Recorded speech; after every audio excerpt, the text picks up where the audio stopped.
Hello दोस्तों, स्वागत करता हूं आप सभी को आपके अपने यूट्यूब चैनल मैथ्स आइकॉन में।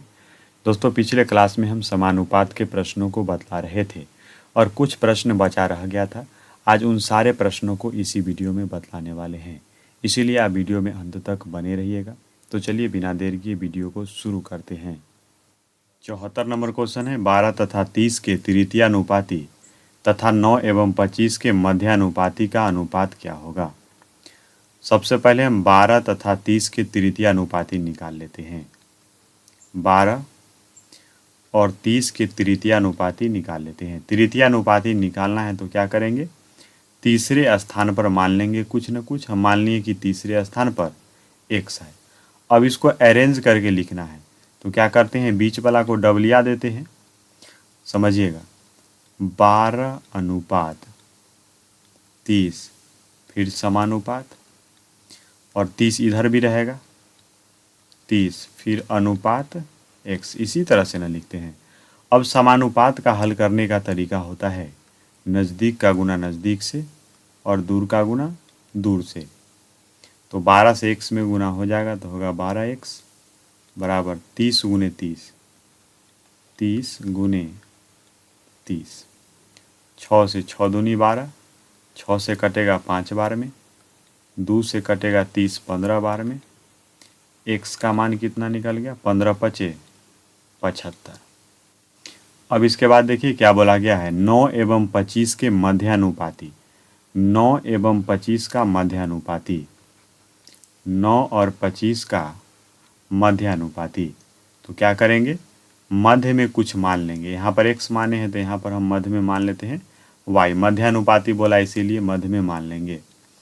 अब उसके बाद इसको अरेंज करके लिखना है तो कैसे लिखाएगा, 9 अनुपात y फिर समानुपात, और इधर भी y रहेगा। बीच वाला को दोनों तरफ लिखते हैं समानुपात के, y अनुपात 25। हल करने का तरीका वही, नज़दीक का गुना नज़दीक से और दूर का गुना दूर से। y से y में गुना होगा तो हो जाएगा y² बराबर 9 गुने 25। अब स्क्वायर उधर जाएगा तो स्क्वायर रूट लग जाएगा, रूट अंडर 9 गुने 25।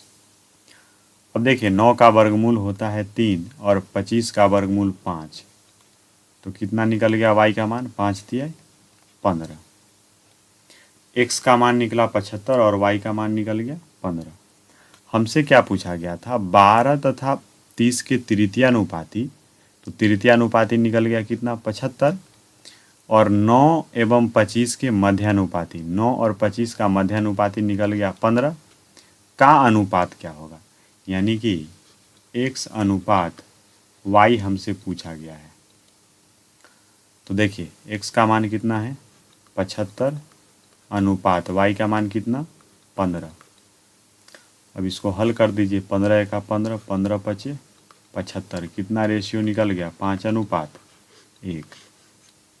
किस ऑप्शन में है, सी में।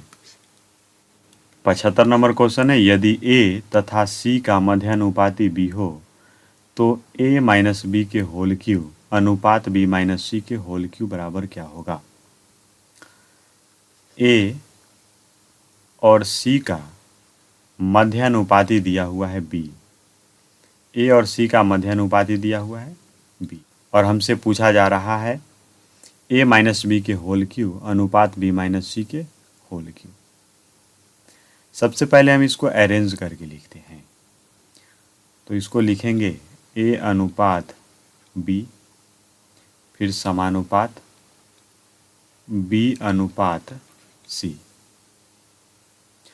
अब देखिए अनुपात को बट्टा के रूप में भी लिखा जाता है, तो a अनुपात b को a बट्टा b हम लिख सकते हैं, और समानुपात को बराबर पढ़ा जाता है तो लिखेंगे बराबर b अनुपात c को b बटा c लिख सकते हैं। अब देखिए इसी में हम दिमाग लगाते हैं, इसमें ऐसा कुछ करते हैं कि a माइनस बी और b माइनस सी के फॉर्म में आ जाए। अगर इसमें से हम एक घटा देंगे LHS में और RHS में से भी एक घटा देंगे तो हमको इस फॉर्म में मिल जाएगा। देखिए कैसे इसको कैलकुलेट करते हैं तो हो जाएगा a माइनस बी बट्टा में बी बराबर, इसको कैलकुलेट करते हैं, बी माइनस सी बट्टा में सी। अब देखिए हमको a माइनस बी और b माइनस सी के रूप में दिखने लगा। अब यहाँ से हम a माइनस बी और b माइनस सी के बीच रेशियो निकाल लेते हैं। a माइनस बी और b माइनस सी के बीच रेशियो निकाल लेते हैं। हम आपको बतला चुके हैं, जब दो या दो से अधिक राशि आपस में बराबर के रूप में दिया हुआ रहे और उसके बीच अनुपात प्रकट करना रहे तो उसके गुणांक को पलट देंगे तो रेशियो लिखा जाएगा। a माइनस बी का गुणांक है 1/b, इसको पलटेंगे तो हो जाएगा b अनुपात। b माइनस सी का गुणांक है 1/c, इसको पलट देंगे तो हो जाएगा c। अब देखिए a माइनस बी अनुपात b माइनस सी निकल गया b अनुपात c, लेकिन हमसे पूछा जा रहा है a माइनस बी के होल क्यूब अनुपात b माइनस सी के होल क्यूब बराबर क्या होगा। तो क्या करिए, इसको भी क्यूब के फॉर्म में लिख दीजिए। तो इधर क्यूब लगा दिए, तो इधर भी क्यूब लगाना होगा। तो आंसर कितना हो गया, बी क्यू अनुपात सी क्यू। ये हो गया आंसर, बी क्यू अनुपात सी क्यू। देखिए किस ऑप्शन में है, ए में नहीं है, बी में नहीं है, सी में नहीं है, तो कहिएगा इनमें से कोई नहीं। डी उत्तर दे करके आप चले जाइएगा, लेकिन यहाँ पर आपका गलत हो जाएगा। कैसे गलत होगा इसको समझिए। यहाँ से देखिए ए अनुपात बी और बी अनुपात सी बराबर है, तो बी अनुपात सी के जगह पर आप ए अनुपात बी भी लिख सकते हैं। बी अनुपात सी के जगह पर ए अनुपात बी भी लिख सकते हैं। क्यूब के फॉर्म में है तो इसको इस पर क्यूब लगा दीजिए, तो इसका उत्तर ए क्यू अनुपात बी क्यू भी हो सकता है। तो देखिए क्या ये ऑप्शन में दिया हुआ है ए क्यू अनुपात बी क्यू, हाँ ए क्यू अनुपात बी क्यू दिया हुआ है, तो इसका राइट उत्तर हो जाएगा ए। ये आपका गलत हो जाएगा। 76 नंबर क्वेश्चन है, वह परमेय संख्या क्या होगी जिसका 1/36 के साथ वही अनुपात है जो कि 3/11 का 7/12 से अनुपात है। वह परमेय संख्या क्या होगी। हम परमेय संख्या को मान लेते हैं n। वह परमेय संख्या क्या होगी जिसका 1/36 के साथ वही अनुपात है, जिसका 1/36 के साथ वही अनुपात है जो कि 3/11 का 7/12 से अनुपात है। यानी कि दोनों अनुपात आपस में बराबर है। जब दो अनुपात आपस में बराबर होता है उसको समानुपात कहते हैं, और समानुपात का सिंबल ये होता है। अब इसको हल कर दीजिए। समानुपात का हल करने का तरीका होता है नज़दीक का गुना नज़दीक से और दूर का गुना दूर से। अब हो जाएगा n गुने 7/12 बराबर 1/36 गुने 3/11। अब देखिए 12 से कट जाएगा, 12 तिया 36, और 3 से ये वाला 3 कट जाएगा। अब इस 7 को हम इधर भेज देते हैं, तो n बराबर हो जाएगा 1/, में पहले से 11 है, 7 भी आ जाएगा तो 11 सते 77 हो जाएगा। तब परमेय संख्या कितना निकल गया, 1/77। किस ऑप्शन में है, ए में। 77 नंबर क्वेश्चन है, 8, 21, 13, 31 प्रत्येक में क्या जोड़ा जाए कि नई संख्याएं समानुपाती हो। हम मान लेते हैं कि प्रत्येक में x जोड़ देंगे तो यह समानुपाती हो जाएगा। तो देखिए इसको कैसे लिखेंगे, 8, 21, 13 और 31 है। प्रत्येक संख्या में हम x जोड़ देते हैं। पहला संख्या में x जोड़ेंगे तो 8 + x हो जाएगा, दूसरा संख्या में x जोड़ेंगे तो 21 + x हो जाएगा, और इसमें x जोड़ेंगे तो 13 + x हो जाएगा, और 31 में x जोड़ेंगे तो 31 + x हो जाएगा। अब देखिए इसको कैसे लिखेंगे, 8 + x अनुपात 21 + x, फिर समानुपात 13 + x अनुपात 31 + x। अब इसको हल करेंगे तो नज़दीक का गुना नज़दीक से और दूर का गुना दूर से कर देंगे, तो हो जाएगा 21 + x गुना 13 प्लस x बराबर 8 प्लस x गुना 31 प्लस x। इस तरह से होगा। अगर आप इस तरह से बनाएंगे तो काफ़ी लंबा हो जाएगा, आप इसको हल कर लेंगे। हम इसको डायरेक्ट हल करने का तरीका बतलाते हैं, बाई ऑप्शन कैसे बना सकते हैं। इस तरह से आप हल कर लेंगे, निकल जाएगा, लेकिन थोड़ा टाइम लग जाएगा इसमें। अब आप कैसे बनाइएगा आसानी से समझिएगा। तो देखिए, ऑप्शन ए में दिया हुआ है 3, ऑप्शन बी में दिया हुआ है 4 और ऑप्शन सी में दिया हुआ है 5 और डी में है नन। इनमें से कोई नहीं। हम थोड़ा देर के लिए मान लेते हैं कि ऑप्शन ए सही है,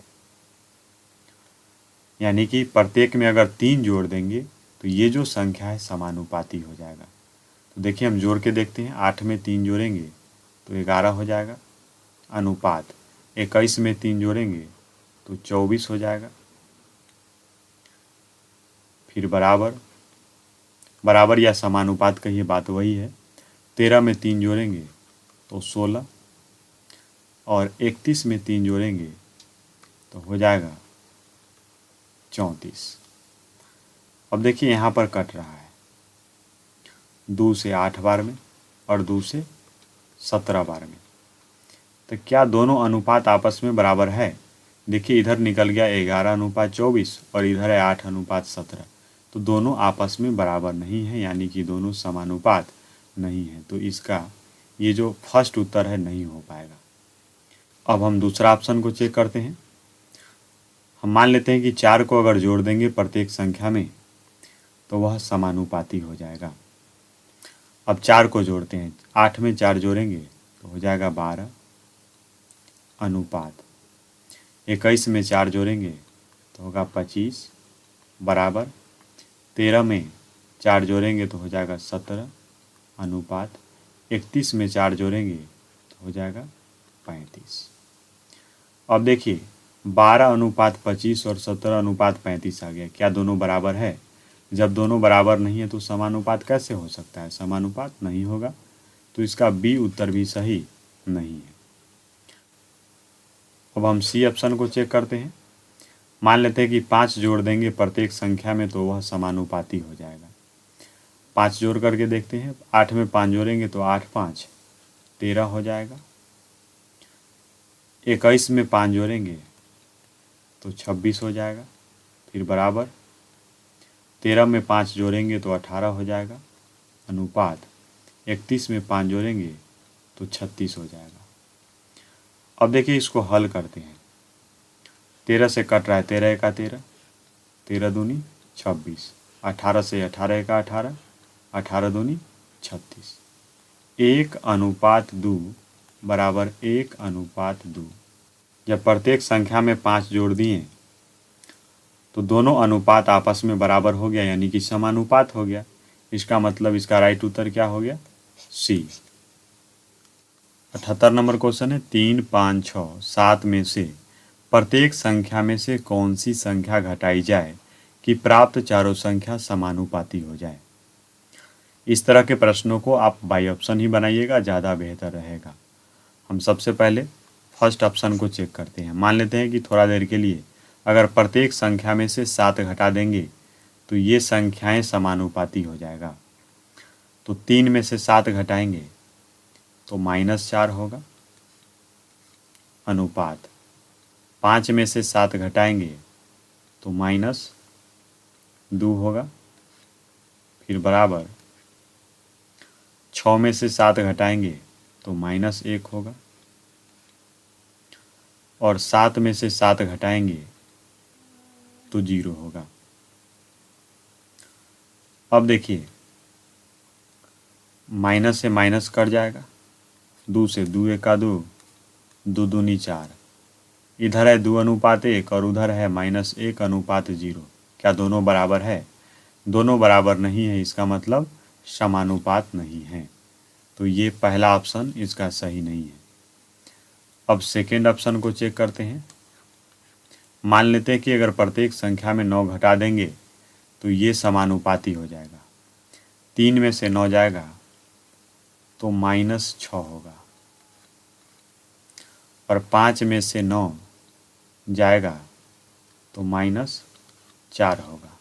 फिर बराबर 6 में से 9 घटाएंगे तो -3 होगा, अनुपात 7 में से 9 घटाएंगे तो -2 होगा। अब देखिए माइनस से माइनस कट जाएगा, 2 से 2 दूनी 4, 2 तिहाई 6, माइनस से माइनस कट गया। इधर देखिए 3:2 और इधर भी है 3:2, यानी कि दोनों अनुपात आपस में बराबर है। जब दो अनुपात आपस में बराबर होता है तो उसको समानुपात तो कहवे करते हैं। 69 नंबर क्वेश्चन, ये काफ़ी महत्वपूर्ण है, आप इसको समझिएगा। किसी समय पर 1.4 मीटर ऊंचाई के एक लड़के की परछाई की लंबाई 1.2 मीटर है। इसी समय पर एक भवन की परछाई की लंबाई 5.4 मीटर है। भवन की ऊंचाई कितनी है? सबसे पहले हम एक जगह वास्तविक ऊंचाई और एक जगह परछाई लिखते हैं, उसके बाद समझ आएंगे। वास्तविक ऊंचाई, वास्तविक ऊंचाई, और एक तरफ लिखते हैं परछाई। परछाई, वास्तविक ऊंचाई किसका किसका? लड़का और भवन का, लड़का और भवन का, और परछाई भी किसका किसका? लड़का और भवन का। अब देखिए लड़का का ऊंचाई कितना दिया हुआ है, बोला गया है किसी समय पर 1.4 मीटर ऊंचाई के एक लड़के, यानी कि लड़का का वास्तविक ऊंचाई दिया हुआ है 1.4 मीटर। एक लड़के की परछाई की लंबाई 1.2 मीटर है। लड़के की परछाई की लंबाई 1.2 मीटर है, तो परछाई के सामने लिख देते हैं 1.2 मीटर। इसी समय एक भवन की परछाई की लंबाई 5.4 मीटर है। भवन की परछाई की लंबाई 5.4 मीटर है, तो भवन की ऊंचाई कितनी है? हम भवन के ऊंचाई को मान लेते हैं h। अब समझिए, जो अनुपात लड़का और भवन के वास्तविक ऊंचाई के बीच होगा, वही अनुपात लड़का और भवन के परछाई के अनुपात के बीच भी होगा। इस बात को आप याद रखिएगा। तो लिख देते हैं इस तरह से। अब इसको हल कर देते हैं। नज़दीक का गुना नज़दीक से और दूर का गुना दूर से। तो 1.2 गुना h बराबर 1.4 गुने 5.4। अब देखिए एक अंक के बाद इधर भी दशमलव है और इधर भी दशमलव है, तो इसको उड़ा दिए। अब 2 से कटेगा 6 बार में, 2 से कटेगा 7 बार में। अब 6 से काट देते हैं, 6 9 54, एक अंक के बाद दशमलव हो जाएगा। तो h बराबर कितना हो जाएगा? 9 सते 63, और एक अंक के बाद दशमलव, यानी कि 6.3 मीटर। किस ऑप्शन में है? सी में। इस तरह से समानुपात का प्रश्न समाप्त हो गया। दोस्तों अगर आपको वीडियो अच्छा लगा हो तो वीडियो को लाइक कर दीजिए, शेयर कर दीजिए, और अभी तक हमारे चैनल को सब्सक्राइब नहीं किए हैं तो चैनल को सब्सक्राइब करके बेल आइकॉन को प्रेस कर लीजिएगा, ताकि हम कोई भी वीडियो डालेंगे तो उसका नोटिफिकेशन आपको सबसे पहले मिल सके। Thank you for watching my video.